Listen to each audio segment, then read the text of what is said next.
Good morning, everybody. You should literally hear the conversation that happens before I turn on the camera.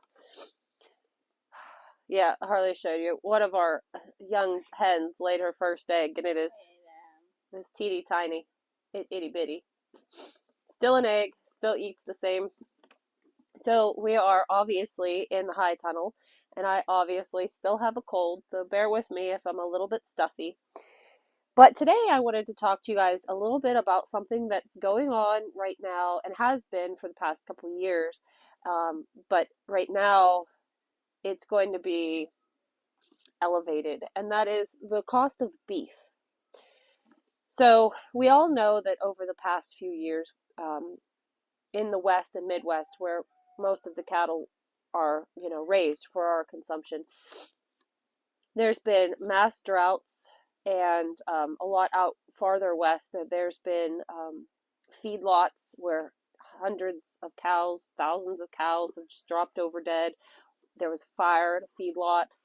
Uh, there was, well, okay, you can go pick out some of the grass too.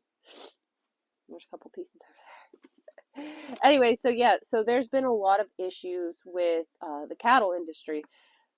Then when there's drought, when there's, anything like that, the ranchers, the farmers, they take their cattle and they'll usually run them right to the butcher to alleviate some of that stress of having to feed them out in a year that they can't get as much grass, or, the feed costs have gone up because they're not able to get their grain harvest that they need. There's a ton of variables, and it's very complicated when you actually sit down and start to learn about the process. And I don't even, know how all their numbers and everything work, but I'm familiar with the industry, so that's why I thought we could have this conversation. Now there's fires running across Texas, in the Panhandle, as we all know, and that is where the majority of their cattle are raised. Now, I don't know, last I checked, I heard, I want to say there was somewhere between 100 and 200 cattle that they lost. Doesn't sound like a lot, but I mean, that's detrimental to a lot of farmers, a lot of ranchers. So what this is inadvertently going to do is it's going to push the price of beef up, because even if they've only lost 100 to 200 cattle, which I say only, but that is a devastating number, then you're going to have loss of hay, loss of crop, loss of things that you need to just keep these cows alive. You're going to have, your handling facility, your everything, literally everything is going to be lost. It's going to take years for these people to get back on their feet. So I'm not here to talk about the whys, but I'm here to talk about the effects of this and what you're going to see over the next couple years. I don't know if you've noticed, but when you go to the grocery store and you look at the beef prices right now, just based off of the past few years of drought and loss that they've had, the price of beef has gone up outrageous. Two T-bones are going to run you close to $30, if not more. So, I mean, not everybody's getting T-bone, but even the price of ground beef is through the roof. So, I mean, what is this going to look like in the future? So last night I was sitting down on the computer and I was looking at the local market reports. So all of your auction houses will put a auction report up, and that's going to give you the prices that people are paying for different types of animals. Cattle are sold by the hundredweight. So the price that you see is multiplied by 100, and that's what you get. I mean, of course, if you do division, you could get cents per pound, price per pound if you wanted. But essentially, that's how that works. So that's what you look at when you look at your market reports. Other things like baby goats, baby lambs, I think piglets, they're not sold by the hundredweight, they're sold by the head. But that should all be dictated on the market report that you're looking at. So I've been watching the market, and it has been elevated beyond belief. I sit there and I look and I go, I cannot believe these are the prices people are paying. So last night, it really struck. Now, I don't think that this is from the effects of those Texas fires just yet. However, I do think that this is significant and we should be expecting more of this as the year goes on. And we're going to talk about the pricing and then we're going to talk about the whys, okay? So at the auction where I looked at my market report, I go there from time to time, several times a year. The calves that we're going to be talking about are mostly dairy calves. So we're talking about a Holstein most of the time, a Jersey, and sometimes like our girls that we had bought there 4 years ago, you're talking about maybe an Angus cross on those dairy animals. They do that for lower birth weight on their first year heifers. It's a whole thing. But majority, you're looking at dairy or dairy cross animals. People are buying them to feed them out as steers. Most of them that go there are bull calves, so they're going to be steered and fed out for the farmer to raise for meat.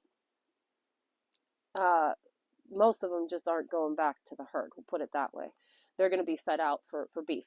They are not your top of the line beef breeds. Okay, they're not your Angus, they're not your Herefords, they're not a Charolais, they're not Seminole, they're none of that. They're dairy. Okay, they're never going to give you the yield or the quality that those beef breeds are going to. So, leading with that, last night the price of a 70 to 80 pound bottle calf, I mean, this is a little bugger, and he's probably, what, a day old? If that. Yeah, I mean, a day old. He can't be any younger than a day old. The high price was $415 per hundredweight. So you're paying less than $415, but man, that's $4.15 a pound on a dairy animal. That's outrageous. The low price on that same size of calves was $200. So that's $2 a pound. They better have been really good calves. So that's the price. 80 to 91 pounds was $515. The low price there was $75. Now, it's hard to say. Sometimes calves will go through there with bad legs or kind of weak on their legs because they are just day-old calves. Something could happen to them in transit. You know, they could have be injured. So, I mean, you could literally be looking at that for that low-end price. It hasn't always been the case. That had used to be the average price, okay? But just gauging on the rest of these very, very inflated prices, I'm going to say there was something wrong with that $75 calf. There was something not right. Usually go there with like feet that Yeah. you can't walk on. Yeah, contracted tendons or whatever. There was something wrong with that calf. Because your 92 to 109 pound calf, the high price was $585. So that means you're paying $585 for a 100-pound calf that was just born, and it's a dairy cow, not even your top quality prime cut beef breed, and you don't know if that calf's going to make it. Hold on, I have to sneeze. Excuse me. Can't guarantee I'm done, but we're going to go with that. So these prices are ridiculous, and the reason why I'll say this is because we got two beautiful dairy cross heifers from the same auction 4 years ago. The first one we got was Hazelnut, and she was dark, like almost black when we got her. So we figured she was an Angus cross. I still think she's an Angus cross. I think she's an Angus brown Swiss is what I think she is. We paid $64 for her, and that included taxes and auction fees. These prices that I'm telling you right here don't have the auction fees and the taxes added in. This is just what they went for. So this price is actually going to go up once you go to the checkout, okay? Mocha was sent through and they said, I remember because she came in and I gasped. And besides that, heifer calves usually do go for a little bit more because people are looking for breeding cows, okay? They want to raise them out so that they can breed them and have their own calves. So usually they'll go for a decent price. Maybe not the most, but they'll go for a good price. You usually don't see heifer calves go through as the day-old bottle calves. It's usually all bull calves because the dairies are going to retain their heifer calves for future breeding. But anyways, when Mocha went through, the auctioneer said, man, this is a nice calf. So she was quality, Okay, she was really nice. We paid $97 with all taxes and fees. And she was a bigger girl too. I believe she was in the 80 to 90 pound range. She was a bigger girl. So that was just 4 years ago. Now, a lot of things have probably changed in 4 years, but that was 4 years ago. This just shows you the difference in the price. I mean, if you go back and you look at, if you had a receipt for beef for 4 years ago, you're going to see a massive difference. So I want to also look at fat cattle and feeder cattle. So your fat cattle are the ones that are ready to go to butcher pretty much tomorrow. 1,100 to 1,200 pounds, they were going for $186 per hundredweight. So that's $1.86 a pound. If you do the math on that, it's just outrageous. Again, taxes and fees not included. The 1,200 plus pound was 182, so it's really competitive, about the same. I mean, if you just do the math, and then there's going to be butcher fees and all kinds of things on top of that to get that cow onto your plate. This is why the price is the way that it is. Feeders were also 600 to 700 pound feeders were like $223 per hundred, 700 to 800 were like $206 per hundred. So you're seeing the prices here is what I'm getting at. It's high, guys. It's high, and I don't think it's going to come down. I think it's only going to go up as these people in the panhandle are trying to recoup their losses, as they're trying to replenish their herds. And we don't know what is going to happen with the weather this year. We don't know whether there's going to be continued drought. So it's pretty crazy. Our raven buddy. Yeah, our raven buddy's out there. I have completely lost my train of thought. I do have notes, but I had something come in my head that wasn't on my notes, and I totally lost it. So we're just going to continue with my notes, and hopefully whatever that random thought was comes back to me, because I do think it was important, and then the raven interrupted me, and, well, the rest is history. So some of the things that, we have to look at when we're talking about beef in general is it's not a fast turnaround time. So these folks and the people before who lost their cattle had to, send them to butcher to get rid of them because of, the cost of feeding them out. The time it takes to reestablish your herd and raise an animal to butcher is extensive. It's not like a goat or a sheep where the turnaround is relatively fast. Pigs are the same way.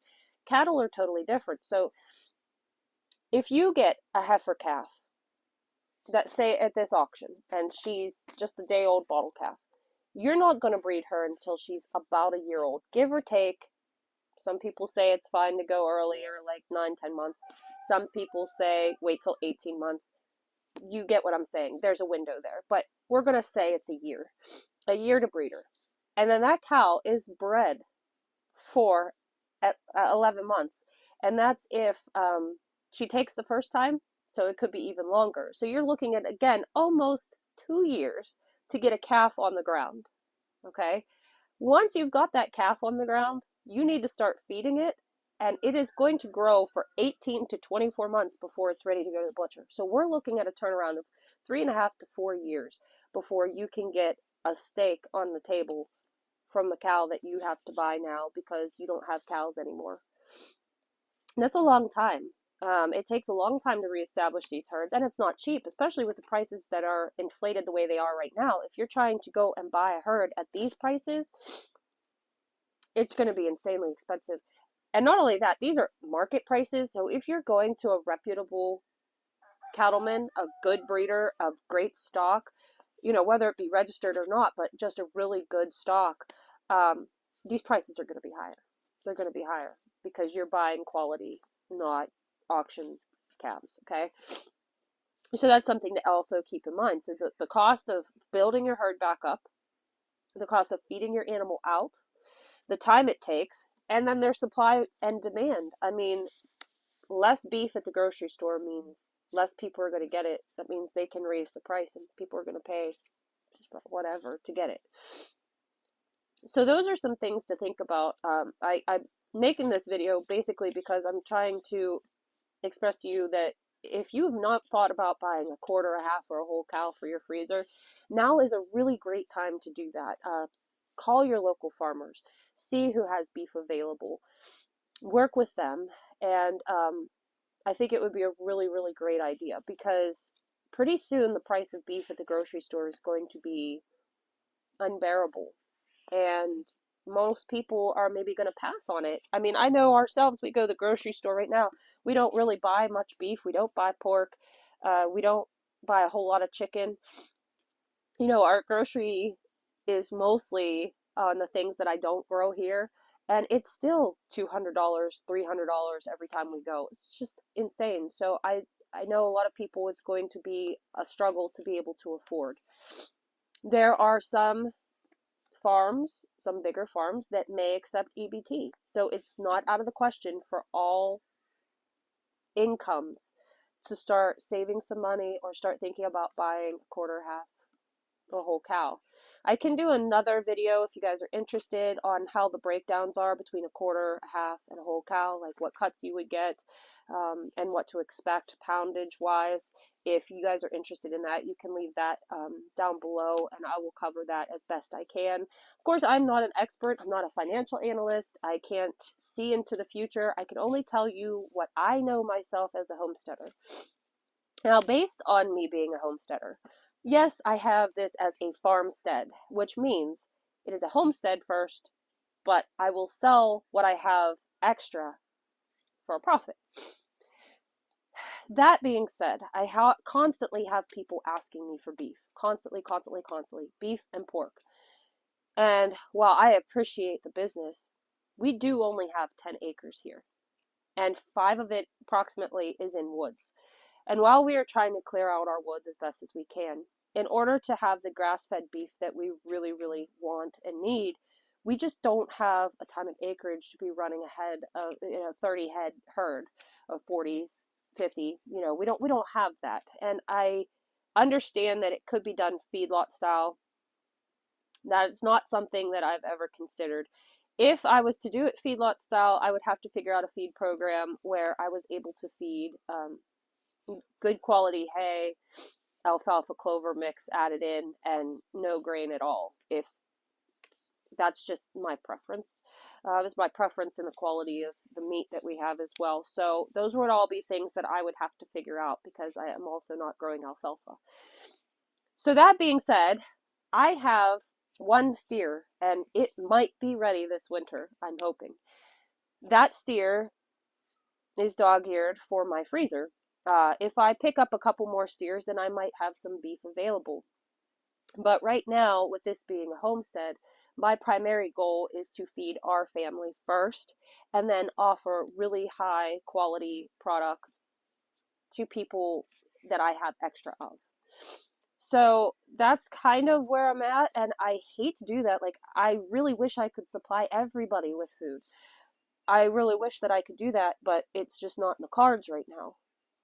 I feel bad about that. I hate to turn people away, but there are plenty of other really great farmers around everybody that is going to offer a good product. And I think that everybody should reach out and talk to them and see what they can find. That random thought didn't come back in my head, and I'm pretty sure that it will as soon as I go in and start to edit this video. But I hope I'm just trying to, vocalize some concerns I have, some things that I'm seeing, and it's across the board. I've talked to other farmers, other cattle folk, and people that watch the markets as well. They're seeing the same thing across the country. So this isn't isolated to my area. This is a for real concern, is the price of beef. And we could talk about all the reasons, all the whys, all the plots and everything like that. That's not what this video is about. So we're not going to go there with this. We could have those discussions in a different video. This is just literally the price of beef and why it is going to be so elevated. So I hope you enjoyed this video. It was a lot of rambling. I'm sorry today. I have this cold, and while I feel better than I did yesterday, I just don't have it in me to go do crazy farming things. Plus it's chilly and muddy and just gross. So that's going to do it for today, guys. I hope you enjoyed this video. Again, let me know if you want me to go over like beef cuts and how that works. You can leave that in the comment section down below. I hope you guys are all well. I hope you contact your local farmer. Just see how it is. Like, price things out. See if you can't save up a little bit here and there and try to get some beef in your freezer. I think it'll be important in the long run. So I hope you guys have a great day, and I'll see you in the next one. Bye.